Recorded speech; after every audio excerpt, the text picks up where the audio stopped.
Hello, social workers, mental health professionals, and change agents. Welcome to another episode of the Social Work Rants podcast. I'm your host, Bass Moreno. Hope everybody's doing well. Saludos a todos, wherever and however you're listening to the podcast. Thank you for all the love, all the support, following, listening to the podcast.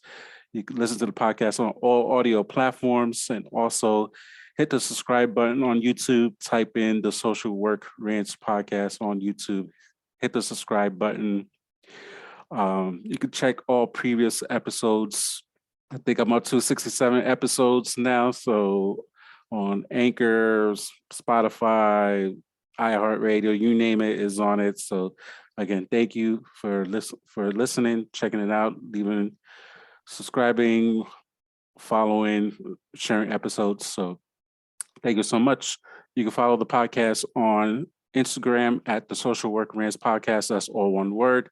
You can follow the podcast on Twitter at Social Work Rants. You can hit the like button on Facebook. Type in the Social Work Rants Podcast, hit the like button. So again, thank you for listening. This episode is sponsored by Bass City Entertainment with the upcoming book, Triumph Through Pain, by yours truly, coming soon, 2022. Had to push the date back, got a lot going on. So with that being said, my guest, TJ, how you doing, brother? Pleasure connecting with you. I am doing great. Excited to be on this podcast. I'm loving the Yankee hat, from the real Wakanda, the Bronx. You know I had to represent for y'all. I appreciate it. Even though I'm like checking the time to see my general manager what the hell he's doing, because all these players are getting signed and the Yankees is just like sleeping at the wheel. So they need to sign somebody. They Hopefully just by sleeping on me, man. hopefully by the time this episode drops, like they'll sign somebody. Down here in the South, all I see is what's happening in college football. That's Oh basically yeah, what. that's big. That's big. I need all Alabama to lose as of this recording. So I'm a Notre Dame fan. We need to, even though we lost our coach, we still need to make this college playoff. I'll be rooting for y'all, man. So TJ, let everybody know who you are and what you do in our wonderful, exciting field of social work. Uh, man, I'm excited. So my name is TJ Rumler. I am born and raised in Greenville, South Carolina, and I will give bonus points to any of your listeners if they already know where that is. But we're in the upstate of South Carolina, kind of between Atlanta and Charlotte, to Okay. kind of give you a visual. I've been doing social work now for about 11 or 12 years. I've done a few different things in it. I currently I wear a few different hats on top of this Yankee that you see. I work full time for our school district down here in Greenville. It's one of the top 50 biggest in the country. We have about 76,000 students, Wow. 100 schools and locations, and I absolutely love it. The title is Trauma Informed Specialist. So I serve across the district doing trainings on what it means to be trauma informed as an organization, how to best support students who have experienced high levels of trauma, and also how to just serve on a tier one basis. Just how are we safe and connected for all students. I also own my own consulting business. It's TJ Rumler Consulting, where I do very similar work for other school districts, for nonprofits, for entrepreneurs. I specialize in talking about really the impacts of trauma, how it shows up in behavior, and how to work with people who have experienced trauma. You already know that I'm a big advocate of self care and community care. I love talking about that, yoga, meditation, mindfulness, that kind of stuff, as well as restorative practices in schools. And clinically, just one of the things I carved out for myself because those two positions are very high level training, kind of meso. I wouldn't say macro, but meso. I also do some therapy through BetterHelp. Okay. I started doing that through COVID because I was able to do it just sitting right here where I'm sitting right now at my desk, and actually enjoyed it a whole lot more than I thought I would Oh, doing the that's therapy. great. You know what I mean? So those are the kind of three things, and I'm sure as we get into my story, I'll tell you more about my previous roles, but that's what I'm doing right now. That's how do you balance all that? Oh, people ask me that a lot. And as cliched as this sounds, it took a lot of work getting to know myself.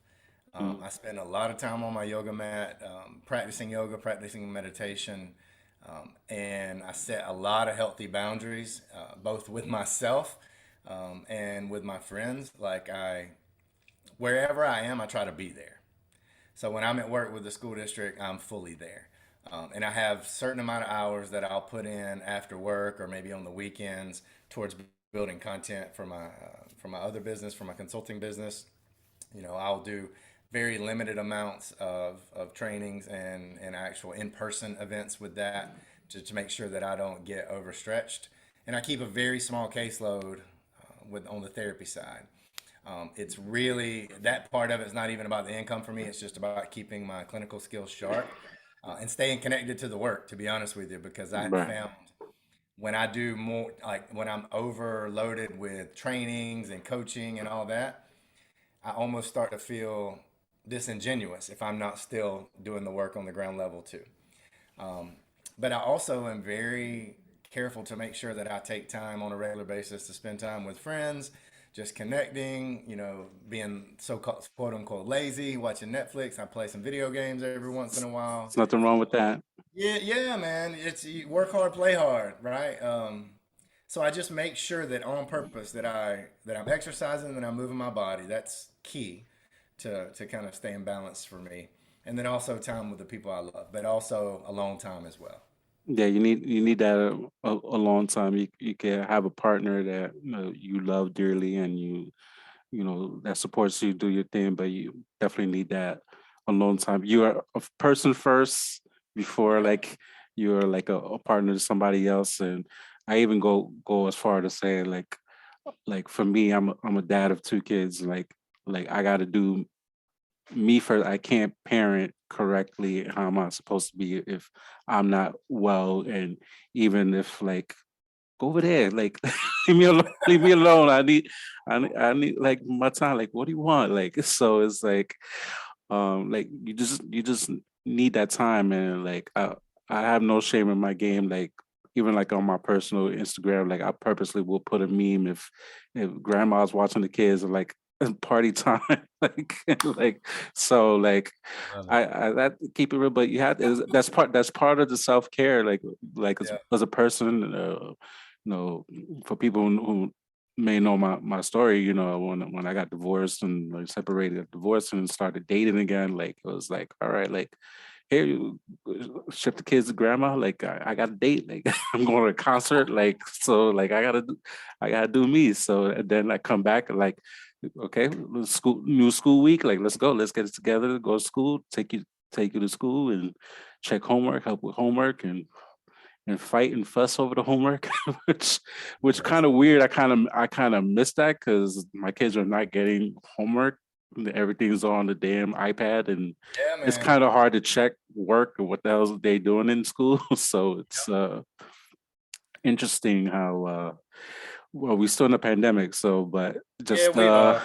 it's almost like it's halftime and like this new variant that's coming, and we wondering whatever happened to Delta. Then there's a new one that popped up. So Omarion. Is it Omarion? that's the meme, the Omarion, the dancing B2K. I'm like, it's like, baby, turn around and let me see that sexy body go bump bump bump. Okay, I see. Variants. Man, man, man. I love it. No, but it's no, it's crazy, and even for me, and I know for the listeners that watching or listening, like I did a podcast episode about the drama that's been happening with the school district with the homie Chris, and about just he's working on in Portland and stuff he's seeing and what I'm seeing here in Delaware. And unfortunately for me, like a lot of these, unfortunately, black and brown kids are really like really suffering. Like they coming in and they're like they off the chain, and is like to kind of put things in perspective. Like they're kids, pandemic, they're 5, 6 years old, coming in like, okay, you went through like a whole 2 years of structure. Who knows if you did daycare, did not do daycare. Now you coming in into a structured environment and they're just all over the place, and is like try to like get them grounded and settled, and they got energy from the moment they walk in to the moment they leave, and it's like a whirlwind, and it's like whoa, like what hit you, and it's like they cursing up a storm like they're like 45 years old and they know every curse word in the book, saying They'll teach you some. yeah, they'll say the N word like nothing, and it's like like these are 5, 6 years old. Like what you doing? Even today, as of this episode, the 4 kids refused to go inside the school building from recess. I'm like, come on, let's go back inside. Let's start class. It's almost lunchtime. Let's go. Oh, it's like we got like 4 weeks till Christmas. Like Santa's watching. I'll call Santa right now. I whipped out my phone. I was like pretended to call Santa. I was like, yeah, is this person, this person, this person, this person. He You want to played the put Santa card on them. you put you want to put them on you gonna put them on the naughty list? Okay, I'll let them know. I was like, Santa just put the 4 of y'all on the naughty list. Kid, no joke. He's 5. He was like, fuck Santa. This like right in front of my face. So it was like, Whoa, so hashtag fuck Santa. whoa, 5 years old. Yeah, this Oh my, kids are off the chain, and it's like there's something like from my experience, even in my last job, like okay, I worked at a school district, but I was doing home visits on top of that. So that's the piece I'm missing. I'm so used to gotcha. doing home visits, Yeah, and most of my jobs, except for like a couple that I had, was always been out in the field, seeing people in the community and stuff like that. Like I need to know what's happening at home, and my yeah. and my role, like I don't do that, and I know there's something's missing. I don't know what do you work in the school district? What are you seeing? What's going on in South Carolina? Yeah, and as soon as you said that about, that little boy, making that gesture and saying that, my first thought, and it kind of, I'll credit Dr. Bruce Perry and his new book with Oprah. They always say, makes me wonder what happened. And one of the key paradigm shifts that we try to talk about when we talk to educators or anybody that's working with kids, honestly, I don't care if it's just a parent, a parent or a person in the community, is to shift from thinking that something might be wrong with a child to what happened. Mhm. Because I know, just a typical 5-year-old's not gonna say that about Santa Claus. So Yeah. I'm like, I know we're in the middle of a podcast, and I'm sitting Yes. here wondering about this little 5-year-old. Like, what happened? Exactly. What happened? Why are you angry with Santa Claus? There's got to be a story there, Eh, but yeah, I mean, like, and we don't have to go into that, but yeah, yeah, yeah. you asked me about like the things that I'm seeing, very similar to what you're seeing. Just to kind of give you a little context, in March of, I guess that would have been what, 20, Right. we shut down. When that was when Rudy Gobert got Yes. COVID. The- So the- that week we shut down and yes. ended up being shut down for the rest of the year. We immediately went to a virtual program. Then the next year we were all virtual, and then this year we started out brick and mortar at the beginning of the year. Um, and I almost feel like this year, and I've heard this from a lot of other educators and specifically teachers, is that this year has been more difficult Mm-hmm. last year because of what you just said. You have so many students who were home for that entire, 18 months or more, potentially without any kind of concrete structure, without any kind of routine, maybe even without social interaction, especially Mm-hmm. for kiddos that might be only children or with Right. difference in age with their siblings. And most of the, not most, but a lot of the students that I serve in the schools where I work, their parents may have to work multiple jobs, Mm-hmm. because of not even having a living wage at one job. So there's a lot of stuff going on, Right. and then to just thrust them back into a learning environment, that is built around structure and routine and rules, it's difficult. And it's one thing to talk about it in theory, but then when you go and you meet a group of second graders who it's their first time ever in school, Right.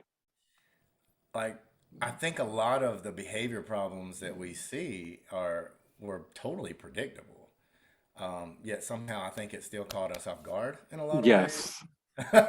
I totally agree because I'm still waiting for the U.S. Secretary of Education to even like say something like, where has he been? He got nominated. It was like this year, and then it was a great hoopla about it. It was great. You know, he's Puerto Rican. I'm Puerto Rican too. Like Wepa, and then like all of a sudden Yep, he disappeared. Like where are you? Like why haven't you said anything? What's going on? right. Like yeah, you focus on the student loans, which is great. Hey, come on. We all Hang advocated for that. out. But what about our kids who are struggling? Our teachers are struggling. Like Yeah. this school social work, anybody who work in the school is struggling. Like all the way to the janitor, people like cutting the grass Yeah. outside. Like we all in it together. So, and nothing's being talked about. Like you knew this was possibly brewing. Like nothing's happening. Yeah, I remember hearing Secretary Cardona speak at right after he got, in his role, and it was a U.S. Department of Education webinar, and he gave one of the key, and it was, I won't say a keynote, he gave an address, and one of the things he said was that he vowed to double funding for Title I schools, and he specifically called out our profession. He said, I want to double the number of social workers that are in our schools, especially Title I schools. And so I'm still waiting on that as well. Especially when you hear somebody specifically speak to something that you know would Mm, impact your daily ability yeah. to do your job and to serve kids. Yeah, I'd love to see that. Yeah, You know? absolutely. Yeah, absolutely. Even here in Delaware, the governor, who actually I met a couple weeks ago when I got my booster shot, Okay, but okay. he took the whole summer. There was a bill already. All he had to do was sign it to add social workers into the school buildings, and he took all summer, didn't sign it. Right before at the end of the summer, he finally signed it, and then come to find out it was only hiring school social workers for elementary. Like what about the middle schools and then like the high schools? Man. So it's like, and I was working with middle school kids who having like suicide ideation because they're like, they're stressed about doing their schoolwork on Zoom, like their Wi-Fi is not working correctly. Like we got give them the little like Wi-Fi thing, and because of the area they live in, it still doesn't work. So it's like, they like stressed out and they think about killing themselves because they're not doing the work. So like you're not you're doing a tremendous disservice about the kids. Like yes, the elementary schools need the support because like you just said, like many of them are the first time in a school building ever, but at the same time, how about the middle school kids, like Right. and even the high school kids? Like we still got an opioid epidemic still going on, and we just hit a new milestone like in New York and around the country. So it's like, what are we doing? Oh, so much work to be done. Yes. There's so much work to be done. There is so much to go around. I'm honestly, and I'm kind of taking a left turn, but I'm so glad that I have recently found this like social work Twitter Yes. community. It is one of the few areas of social media that consistently brings me joy and hope and like a true sense of camaraderie. Like I don't know And how long. a good laugh too if you need it. Yeah, oh man, so many good laughs. And that's great too, because I mean, I think Yes. as serious as our profession is, you Mm. gotta You need laugh. a laugh. Yeah, absolutely. And to be frank, some of the clients they say stuff and it's funny. I did a Yeah. whole episode about it. Oh, I have to go back and listen to that one. I have to go back and listen to that one. Just to keep it real, so they say some stuff that you as a person, a therapist, will have vicarious trauma because of what they said, and you have, and there's other times like, did this person really just say that? And then you got a story for days. Like, can't wait to tell my wife about this story. Like, this is what happened today. Man, I think one of the best ones for me, and it's not, I can't remember a specific quote, but one of my first jobs in the field was working at an inpatient psychiatric facility and one of the program I was at was an inpatient unit for kids, about the youngest 5, usually the Mhm. latest we would keep them is 13. And they would come with, severe emotional behavioral problems. A lot of times once the school had done everything they could, they would end up Mhm. coming to us, and they would stay there from 6 months to a year. And sometimes still Facebook will remind me, so because I would put just like, kid said tonight, obviously no Mhm. Yeah, of identifiable, course. but man, every once in a while, and I'll still will be rolling Yeah. at some of the stuff these kids used to say. They were so clever, man, but like just innocent and just Only even talk. former coworkers will say something. This is like, the person really said this. That's hilarious. Yes, yes, man. Oh, Yeah. So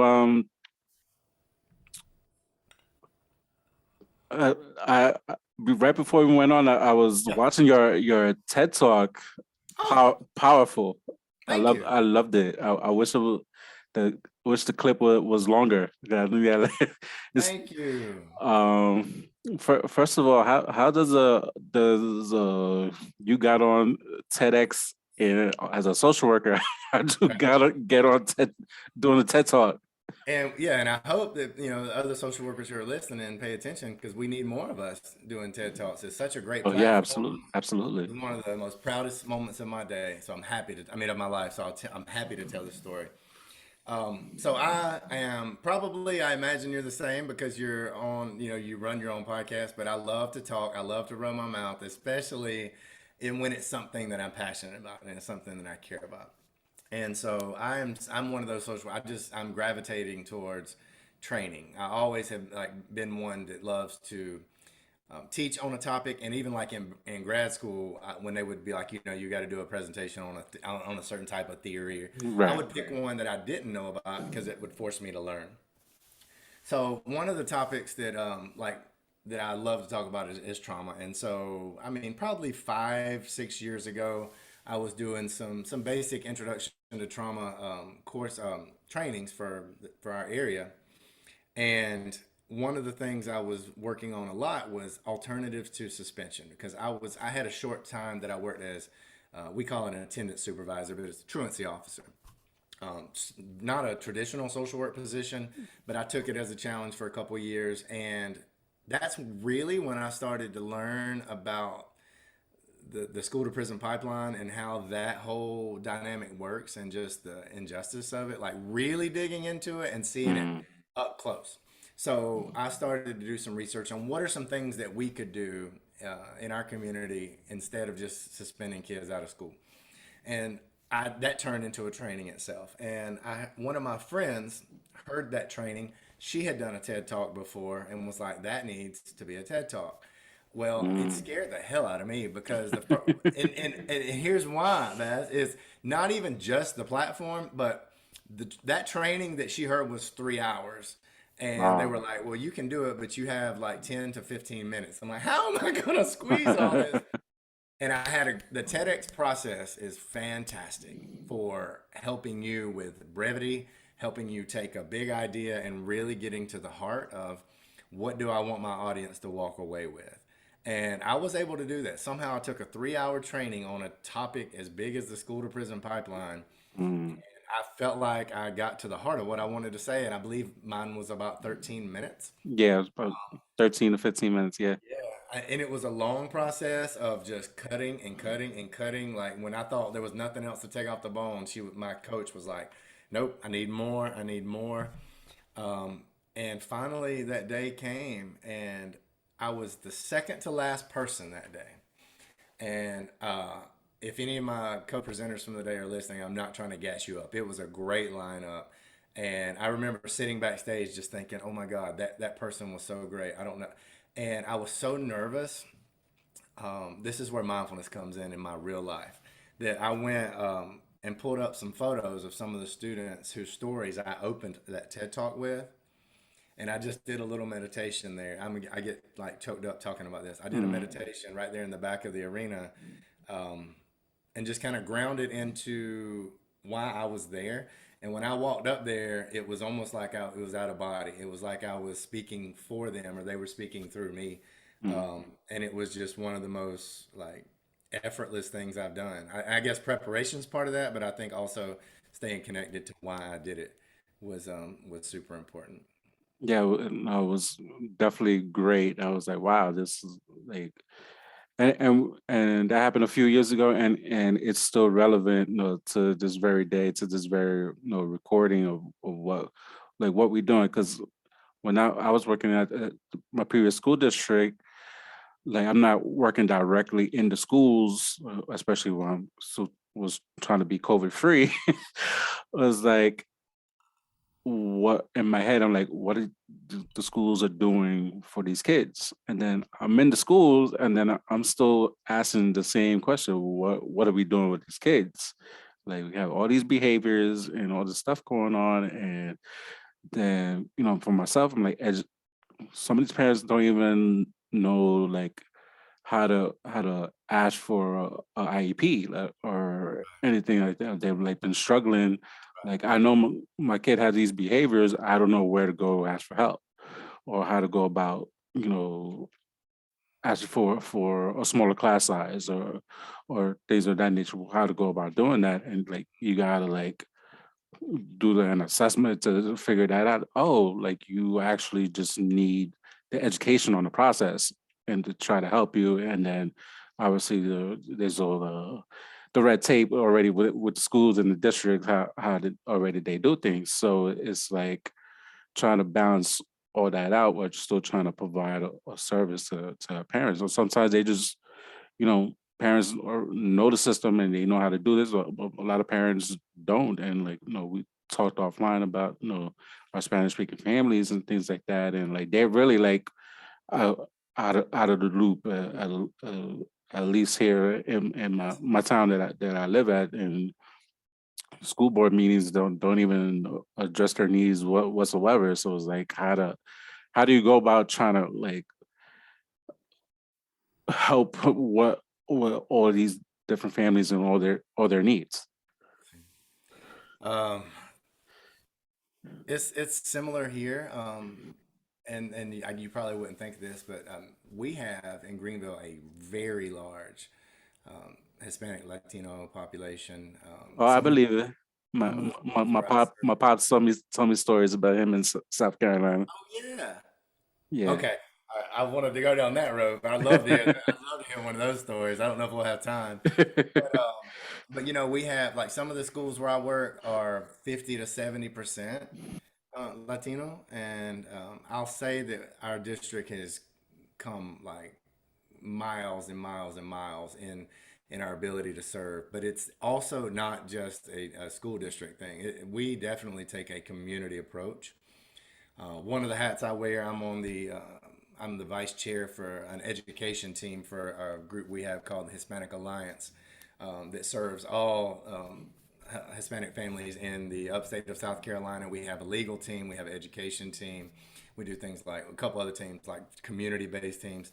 And so we do a lot of things together. We have Latinos United, some other community groups that all come together to both serve, advocate for, walk alongside these families, because as I'm sure that you can, a lot of people can relate to, like we have certain little pockets of town here where Mm.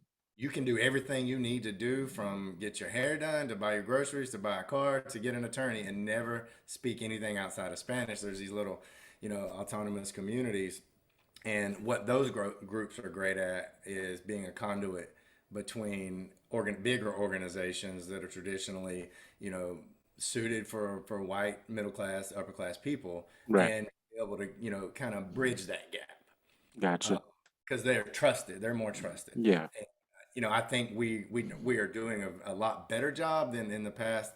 Honestly, just a really good example is we're finally starting to get to the point to where documents, communications, things like that are just best practice. Let's at least put them out in English and Spanish. Let's Mm. not wait for people to start to have to ask us to translate. Uh, it's just done because that's the way it should be done. And it's still a work in progress. Right.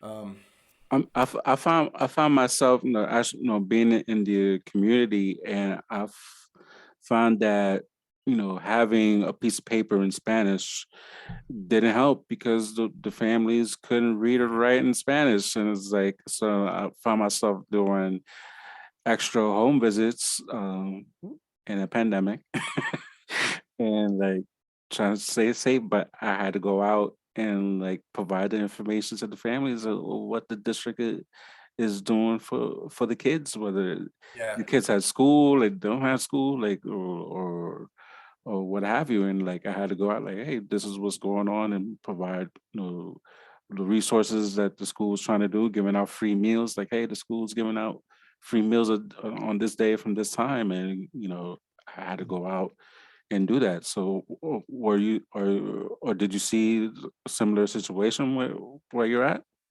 yeah, we have we're blessed in our district. We have almost 30 full-time social workers. And I don't want to give a number because I'm going to leave somebody out, but we have several that are completely bilingual, and actually most of them are native Spanish speakers. If it's not their first, they definitely grew up with Spanish in their home, and they are superstars. I mean, they really are superstars. I wish every one of us could go out and make home visits and we're bilingual. I will say this. I know this is only audio, but It's I'm a video too. It's video. video too. Yeah. Look, I'm sitting here with my glass of rum, and So I already cursed and I wasn't supposed to, so it's all right.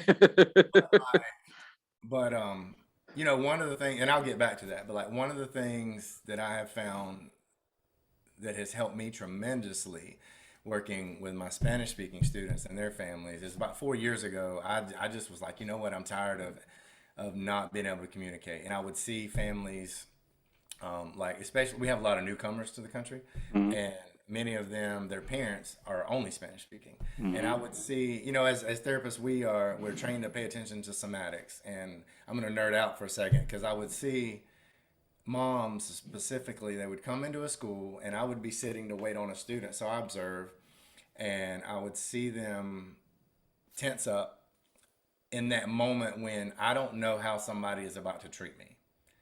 I don't know if I'm going to be able to find somebody who speaks the language that I speak, Mhm. or if somebody's going to have patience with me.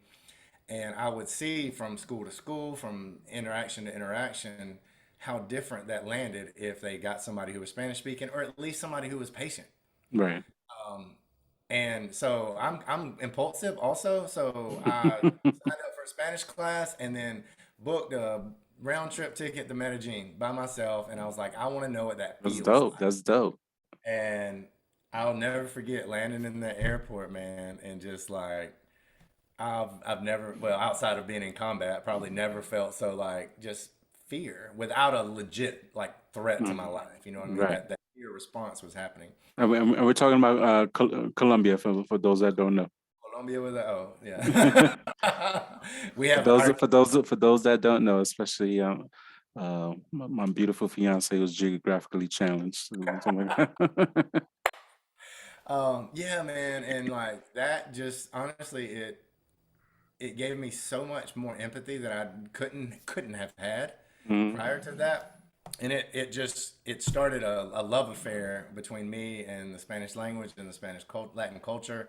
And probably all my travels over the past 4 years have been to Colombia, Mexico, Puerto Rico, Cuba, and I'm still not fluent. I mean, I'm far from it, but I guess I say all that to say, if you're somebody that's only not Spanish speaking and you serve that community or whatever language you may serve, just learning a little bit, man, like it was so amazing to me. I really underestimated how much it meant to those families, to those students, when I was able to interact, ask questions, to make greetings, to just give thanks a little bit in their native language. I felt like earned me a lot of trust, just right off the bat. And you can just see it in somebody's face when Yeah, absolutely. They even see you as a safe person. yeah, even for myself, just even when morning drop off when the kids are first being dropped off from school and just saying, good morning in Spanish, buenos dias, and just see like Mhm. the face change instead of everybody saying, good morning, like, yes, like trying to learn English too. But if you just say one person say like in your native language, no buenos dias, and like the parents like was like, oh, slap, like somebody like actually speak Spanish, and it's like it kind of builds that trust, and even if it's that 2 to 3 minutes or sometimes up to 5 minutes when they're in the car and the kids is like, I need my backpack, I need my mask, like they all over the place, like come on, get out the car already. And it's like no buenos dias, no pase bien, have a good day, and it's just like that little interaction. Oh, okay, like, and they see that, and even when I was doing lunch duty, and it's like I met this one girl. Was like was talking to her, and their classmates were like, "Oh, she doesn't speak English." Oh, okay. Well, mom like, terminaste comer. Like, okay, like let's go. Let's get it together. So like, all right. So you build that relationship, and like, and then they see you the next time. It's like, good morning. They'll like wave at you, like, or like, all right, like they have that trust. Yep. I can't explain how amazing that felt for me. No, yeah, absolutely, absolutely. And you're right. You just see it in the face, like it's just they're light up real quick, and it's an amazing feeling. If you feel like, okay, I'm making that connection and build that rapport, like slowly, and that trust, so that if something does happen, they come to you about something. So, But yeah, so man. let me ask you, how was, I usually ask my guests this, how was 2020 for you? I'm not gonna lie. It had its tremendous highs and tremendous lows. Mm. Um, I live alone. I don't have pets, um, and so it got very lonely. It got very, very lonely at times. Like I was reading back through my journal entries the other day, and it almost shocked me. Like some of the low moments, some of the things that I was writing in there. Mm. Um, but at the same time, I thrived during COVID because, or not say during, you know what I mean, like during the height of COVID during Right. pandemic during 2020. I built a business, got it off the ground. Um, Met a lot of great people on social media. I mean, well, I guess we just met recently, Yes. but like yourself, Mm. um, started a private practice through BetterHelp. Kind of got comfortable with that. Met an amazing woman who I'm now, Amen to that. in life with, and she's Puerto Rican as well from Brooklyn. So, she's good folk. Um, I don't know, man. It's just honestly a lot of good things happened at the same time, and I don't want to not celebrate that, and Mm. also No, you need acknowledge, to. yeah, and also acknowledge that like I'm so grateful for that because not a lot of people I think have that story of 2020, and I'm very blessed and very privileged to be able to celebrate that, and I'm thankful. Yeah, amen to that, man. How was, no, we towards the end of 2020, 2021 had somewhere to be. It just flew.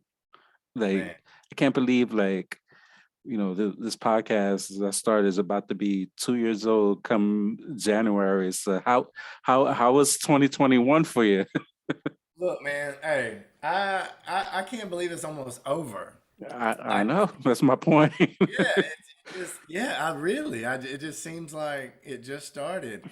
The the the the the two, I guess, if I'm sitting here thinking about like 2021, the two themes for me are how hard this school year has been, Mhm. and that's just since August. But then on a positive note, I've finally been able to get back to the two things outside of humans that I love the most, which is traveling and concerts, and a lot of times those happen together. I've been able to, I mean, just recently, I've been able to see Mark Anthony, J. Cole, Maluma. Like I went to a 3-day reggaeton festival out in Oh, Tijuana. nice. Um, Who which performed there? oh my, so the headliner, let's see, it was Ozuna, Carol G, Oof. Anuel, Mike Towers, Faruko, J Balvin, Oh, nice. Karol G, Sec. I mean, dude, it's almost easier if I tell you who wasn't there. Right, because it's Like like, Yankee wasn't there, Nicki wasn't there, and Bad Bunny wasn't there. Other than that, it was almost like the whole crew. It was amazing. They just released the dates for next year. I'm trying to decide if I want to go again. yeah, that's Getting amazing. old for that. If you love reggaeton, like that's woo, that's It that's was amazing. that's like Hot 97 New York Summer Jam in the 90s type Oh, of I can't imagine. I've heard stories. I just read crazy. Angie Martinez's book, I think this year or last year, and she was talking a lot about those.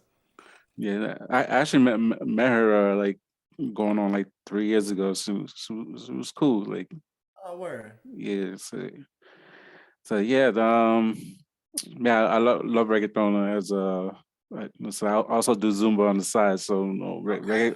reggaeton's huge in Zumba. I try not to do too much reggaeton like a lot of other Zumba instructors do. I try to mix it up with the R&B and some hip hop, just like an up and down wave. Like I'm not killing myself doing an hour just reggaeton. Oh, yeah, them. And then like I need a wheelchair to go home. So Facts. Facts. How was Mark Anthony? It was my second time seeing him, and Okay. the first one was good. This one was amazing.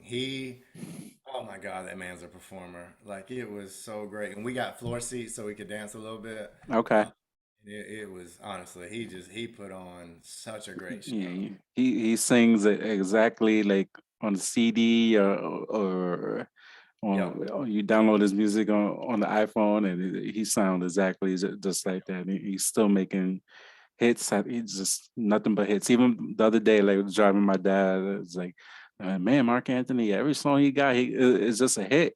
It's like, yeah, that's Yeah. he got hits for forever. As long as he got that voice and Killing it. so skinny little thing, but he got a voice on. That's a He really, living legend right there. he Can't really is. mess with him. Can't mess with him. Now, speaking of music, we talked offline about it. Some hip hop. Here we go. Top five, dead or alive.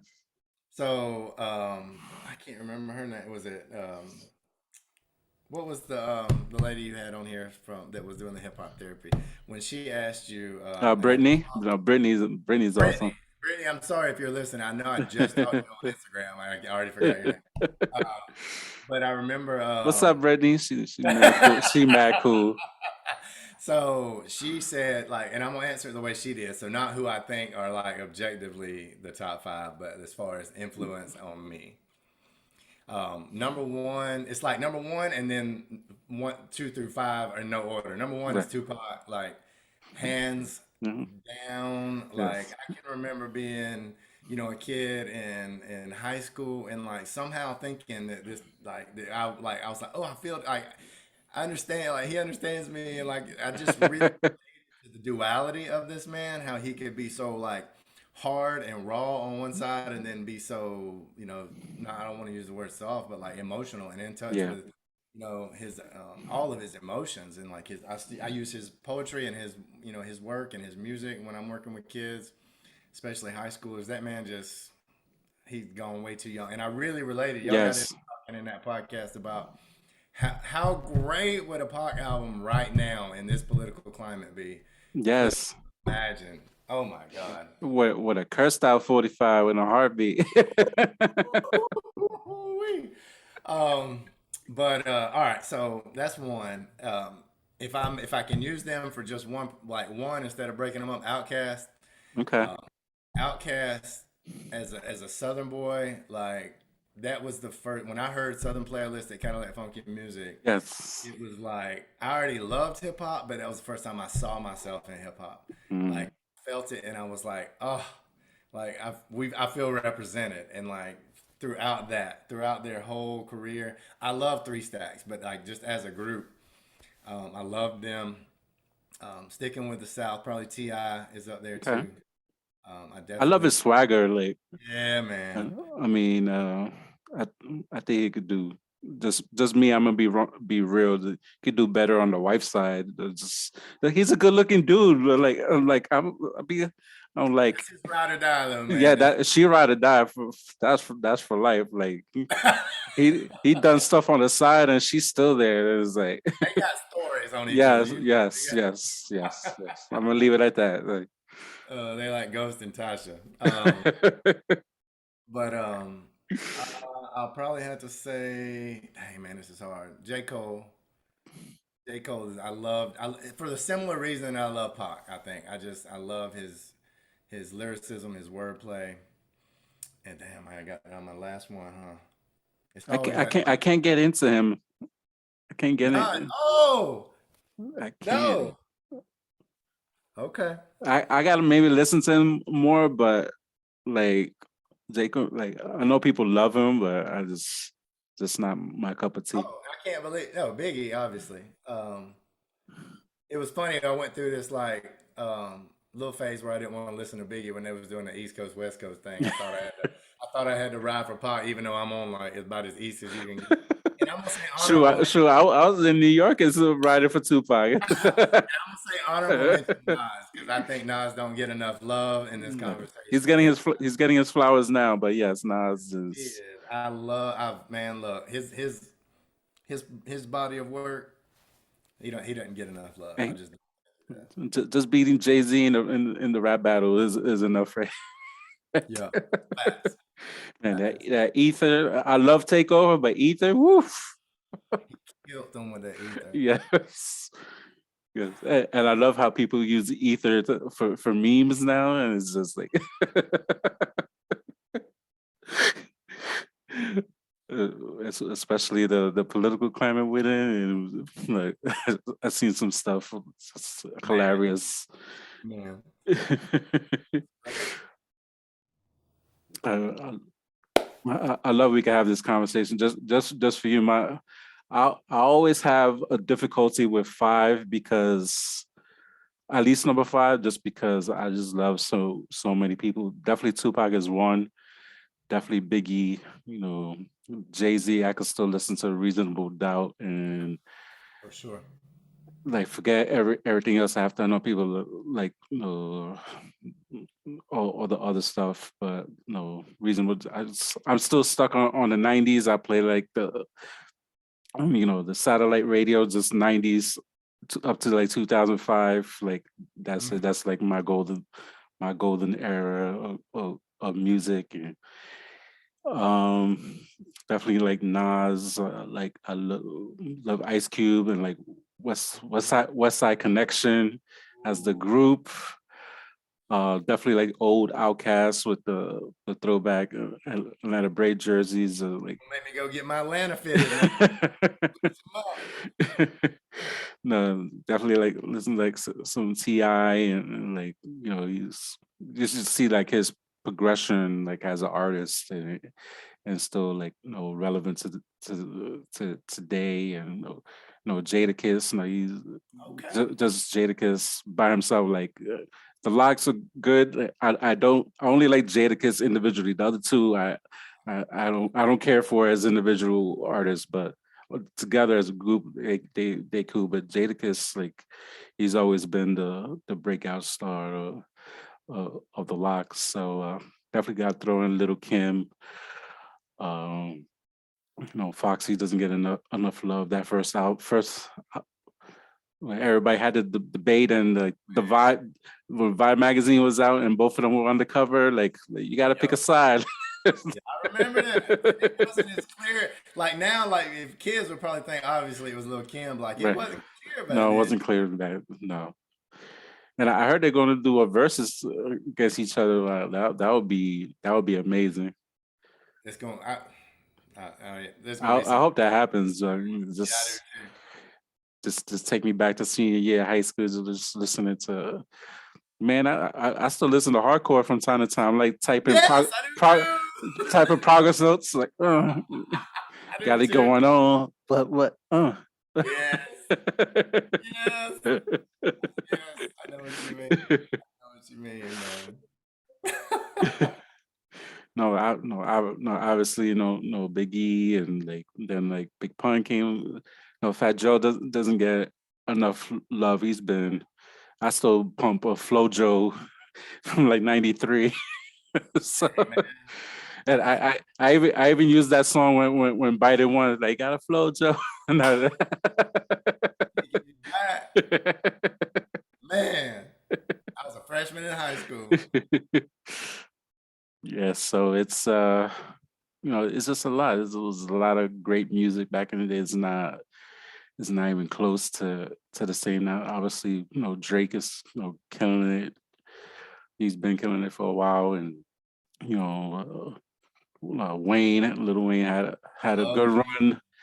run, especially like '08, like when Millie came out, and the songs after that was like killed it for a while. He need to stop with that lean though, and like he and like he's a brilliant artist, and he's like just stop. Even like even his current girlfriend, like she lost mad weight, like just stop like messing with Wayne. Yeah, man. And I mean, I know this. He's not popular right now to talk about, but I love the old Kanye, man. Like his first four Yes, the albums. Kanye, old Kanye. Oof. My Beautiful Dark Twisted Fantasy might be my favorite hip hop album of all time, like start to finish. That album is a masterpiece. Like it's, Yeah, I I heard Jesus Walks on the radio the other day. It was and listen to the lyrics. It was just beautiful. It's just Mhm. like for me as a social worker, like I always think about you did, and I'm guilty of this too a little bit because after I lost my mom last year, I never like fully like focused in on like the grief because I was trying to do so much. But like he needs to get that figured out. Like he never really dealt with the loss of the mom, and the Kardashians, they do anything for a buck. No, more power to them. But that whole situation is just didn't help at all. And I think now, like he did doing some podcasts and stuff, and kind of reverting back a little bit to that old Kanye that we all love, but and still figuring out. He ruined the fashion game for me. The fashion, like I can't mess with it. He ruined sneakers, like he ruined like fashion for me, Yes, yes. like nah. Between him, Pharrell ruined fashion for me, like and some of these basketball players too. They ruined the fashion game, but the producer, and then late was it late what was that first album he did? Oh, Late late registration. registration. Yes, College dropout, late that was registration. dropping. Yeah, that But that Kanye. We I see a lot of people online like I miss that Kanye. So I got a T-shirt in my little like wish list that I'm thinking about getting. It says that I miss the old Kanye. but yeah, it's true. It's just a lot. Now I want to get back to like what how can we help these kids especially I've been seeing this a lot, and until I saw your website, it was like, oh, that's what it was. I was thinking about this the other day. Adverse childhood experiences, better known as ACEs. I even saw a statistic today that the number went up. I think we were up to maybe 175,000 at least children who have lost a caretaker or grandparent or some other due to COVID from this past year. My two kids are on that 175 after my mom passed last year, so I could definitely relate to that. Like with all this trauma that we experience, just even before COVID, because we had a president that was like, hold my beer. Like every day he was doing something for 4 years. And even when he was a candidate was doing stuff, and like he ain't gonna win it. he he ended up winning all the crazy stuff he was doing before he won. So that was like a whole year of that. And then 4 years of him, and we had all this stuff, that police brutality and with COVID, and we still have a opioid pandemic going on. And like, just us humans as an adults, we went through a lot. I couldn't imagine what our kids are seeing or hearing. The example about the Santa Claus and all the cursing that these kids are doing. So how can what can we do to address this?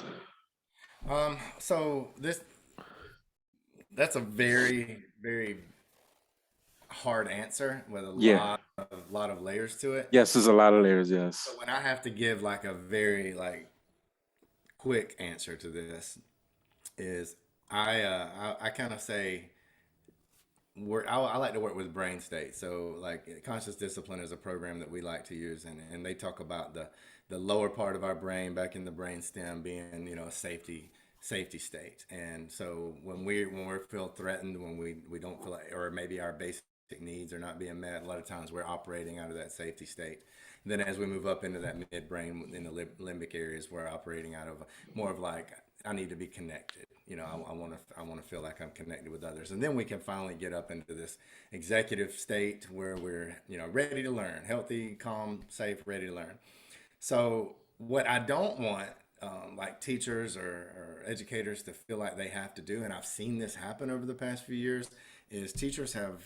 I think sometimes we explicitly tell them this, and sometimes it's just implied. Is they feel like they have to do that tier 3 work, that they have to Mm, almost do the work of a therapist and know the whole trauma story of a student and be able to heal that trauma. And that's just absolutely impossible. We don't have I mean, even as therapists and social workers, we don't have the capacity right. to see everybody in this country that needs therapy.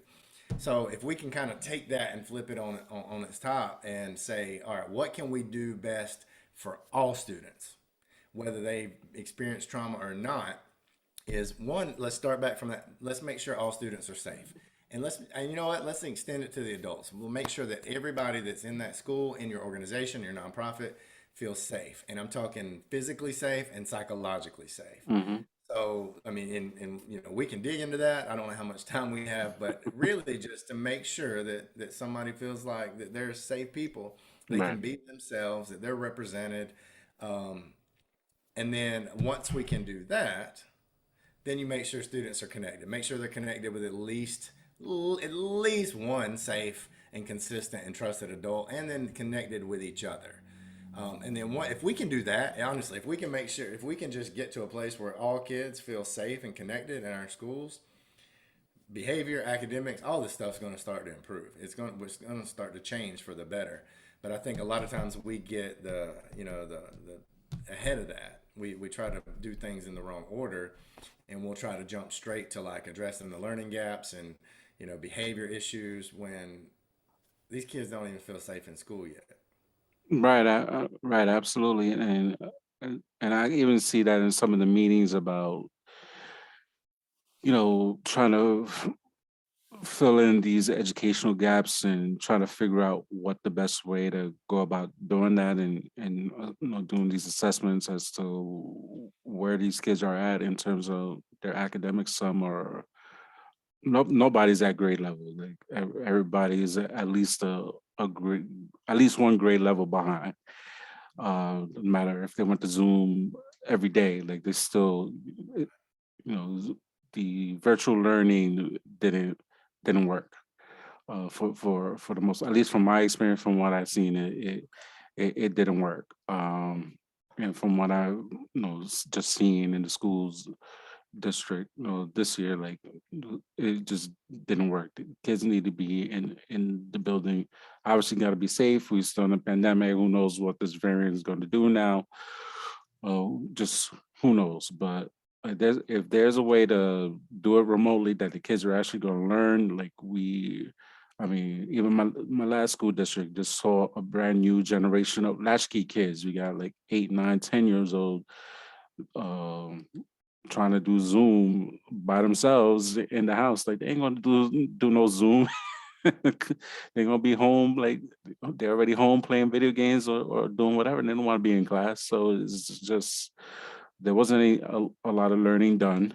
And yes, so people are behind. So it's just, yes, we need to, like you said, like make sure these kids are safe, like come in with something simple as the good morning and just almost kind of do the basics, like just Yeah. teach them like basic, okay, when you say good morning, if you tell a kid good morning, like I'm expecting a good morning back, like hello, like good morning, like say it back, like it's teaching like almost like teaching them, basic manners 101. And it's like go back, like look people in the eye and like having like conversation. How you do at the same time, like the kids haven't seen like been around the interaction, so you don't want to be like, hey, how you doing? And Right. like being like, no, Right. nobody wants that. So especially now, like, why you all on my face, like 6 feet, at least 3 feet. So like, but at the same time, it's like the kids need that. It's almost like you got to Yeah. start at the very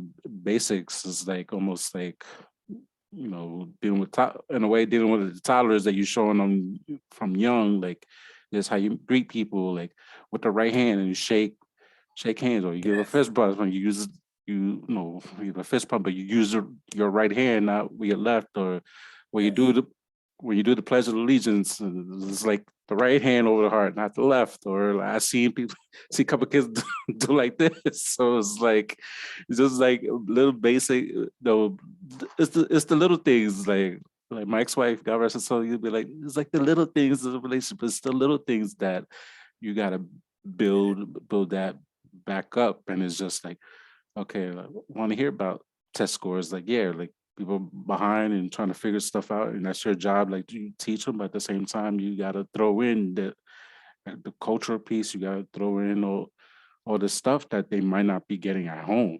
So it has to. The school might have to take that extra responsibility. Like, hey, like we see this behavior, we see this, like we may have to do this little like extra step.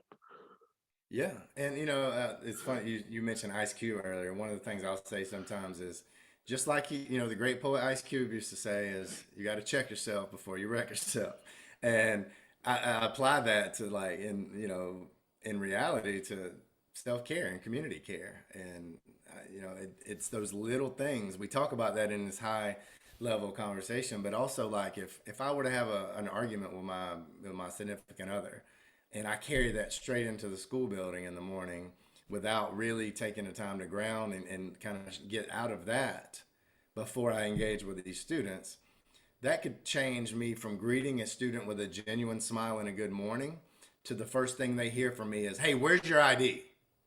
Take your hoodie off." And Or we put your mask on. That's the put your first thing I mask hear. on. But that's the You know? first thing I hear. Like, what about the good morning? They say they're they're humans too. It's like, yes, we need to have their mask on, yes, but that shouldn't be the first thing out your mouth when you first see a kid. Is like getting out the car. It's like, hey, good morning. Oh yeah, by the way, like put your you can say it after the fact, but after you say good morning, not like put your mask on. Right. And it's we all say it. It's not what you say; it's how you say it. There's many different ways you can get a child to put their mask on or whatever.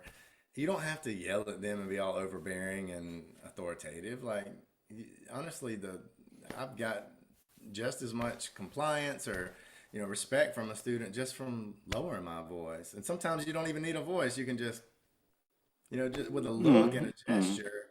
And if you have that relationship, they know what you're talking about. You don't have to be Yeah, a jerk. yeah, absolutely.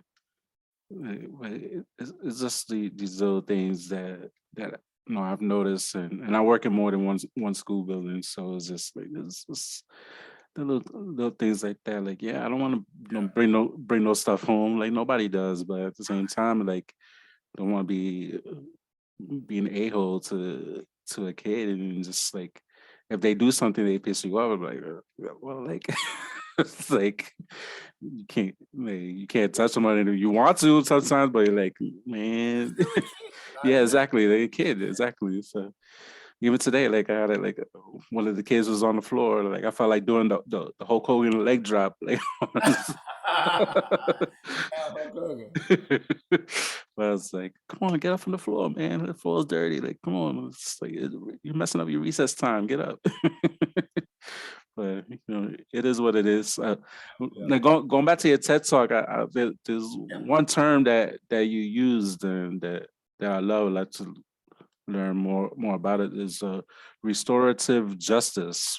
What is that? What, especially for like international listeners, who probably don't deal with this stuff. America does things the ass backwards sometimes compared to other countries. So, what is it like? What you talk? How did you use it? Especially regarding your TED talk. What was that about?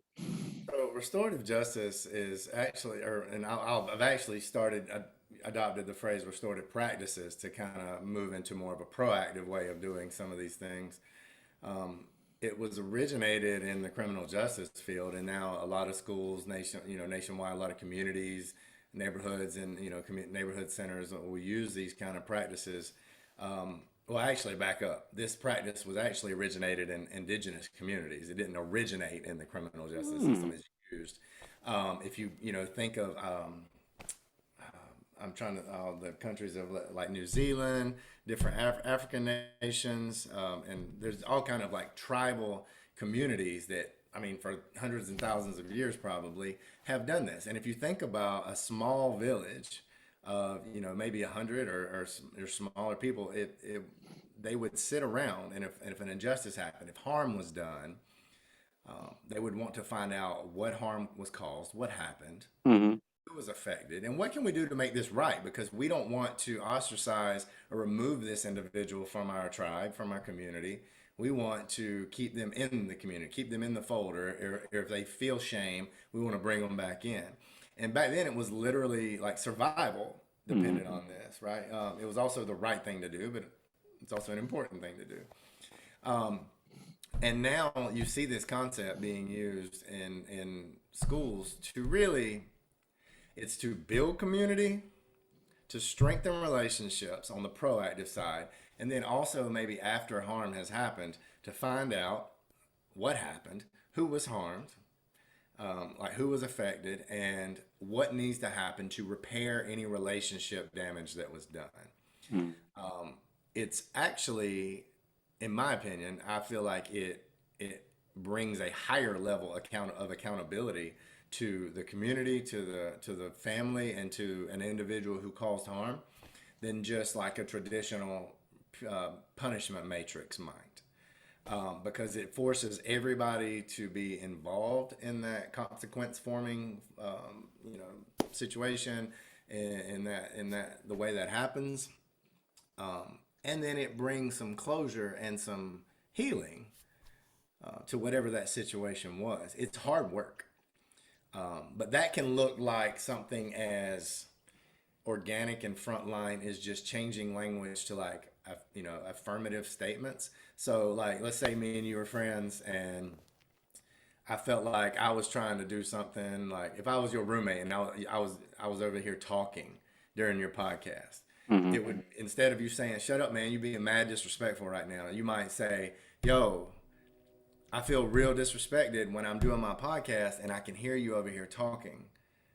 It's a shift to me owning how this is making me feel, identifying some very it's I Yeah. statements, but it's Right. using that language with students, doing things on purpose, doing circles on purpose in a classroom in a community, giving with shared power, shared voice, and really talking about like how can we connect, Hmm. and learning each other. But then also after something happens, it could look like re-entry circles. So if you have a student or a member of your agency who has been a client who has been at alternative school or at a DJJ, juvenile justice placement or Hmm. something like that. When they come in, it looks like a beautiful circle of support of adults and maybe even some peers where we share values that we have in common, talk about what kind of supports that student's going to need to successfully transition back into school and develop a plan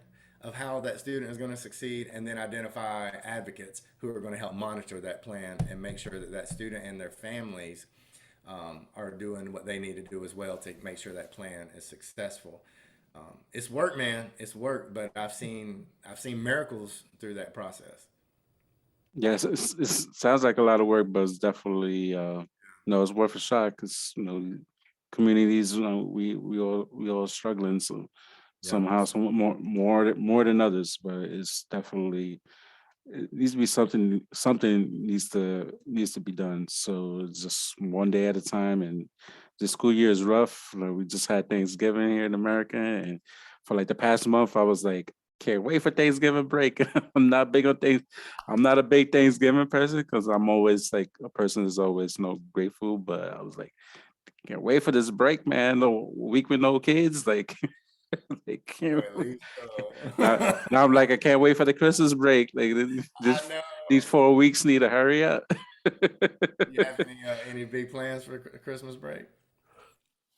um, not off the top of my head. I know for me it's like the first one in my new house. So like we already got the tree up, got like a mini tiny tree up, and I already told the kids like you're staying home for Christmas. Like if your grandparents want to come visit, they could come, but we're not doing the annual Jersey trip for Christmas. Like you're gonna be spending your first Christmas in your new house as well, like with me together, like and just enjoy it. And like my dad is here with me. Hopefully, he'll get accustomed to Delaware life a little bit and drive him around a little bit, see some horses if it's nice weather, and like some cows and with the farms around here that we got. So like Nice. he's used to that. He used to work in a farm back in the day, so like he got a little green thumb, so like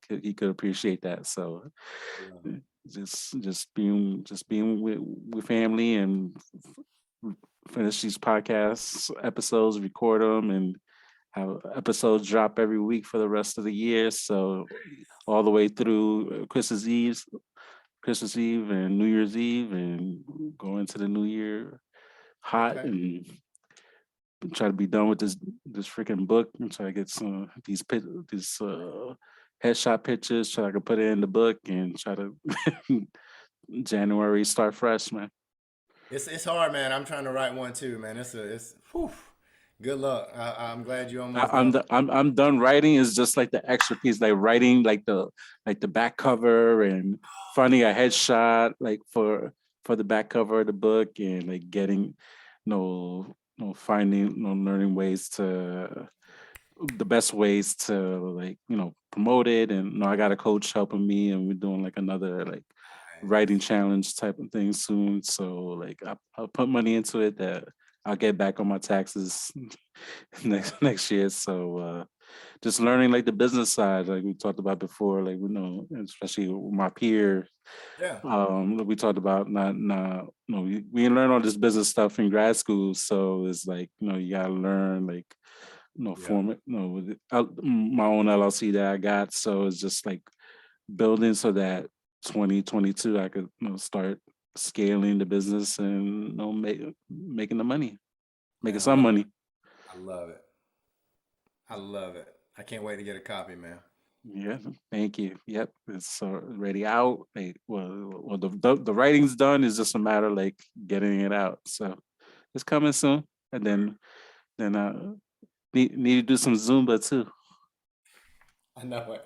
I usually do yoga Yoga's around. no joke. I used to work at a gym and with two Zumba, well, two yoga instructors, and I've done their classes like online, and it's like is no joke. Oh, but I'll tell you, man, and I don't say these words lightly. It changed my life. It really did. Uh, so I encourage anybody if you hadn't tried it, especially if you've been through some stuff. Mm. Ooh-wee. Yeah, it helps. Where, where can people find you? You can find me on all the socials except TikTok. I hadn't made that leap yet, but on Facebook, TJ Rumler Consulting, on Instagram at TJR Consulting, on Twitter at TJ Rum. I need to make them consistent, huh? But I hadn't made it that way yet. Probably the easiest thing, check out my website, www.tjrumler.com. All the social media links are at the bottom. You can sign up for the blog, the newsletter, Just connect, man. I'm addicted to the human experience, and I love meeting people who are doing this work. My brand is we, because I believe that we do this work together. We heal together, and that's how we're going to do great together. I just believe in us doing it all together, man. Amen to that. TJ, thank you for coming on. Pleasure. Pleasure's mine. El placer es mío. Cuídese, amigo. Take care. You too.